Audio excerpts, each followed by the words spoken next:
Ой, зараз що я вам покажу, що тут сидить на людині. Зараз вам покажу, яка сутність прицепилася, що не дає спокою людині. Ось вона, дивіться.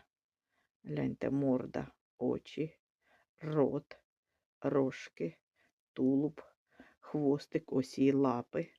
Ось сутність, яка видно, сидить на енергетиці, оцей бісик, не дає спокою, людина на антидепресантах.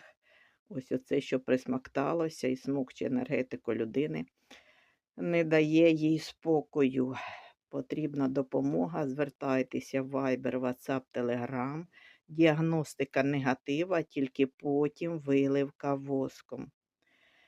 Номер Viber, WhatsApp, Telegram у профілі. Бережіть себе, дорогі мої.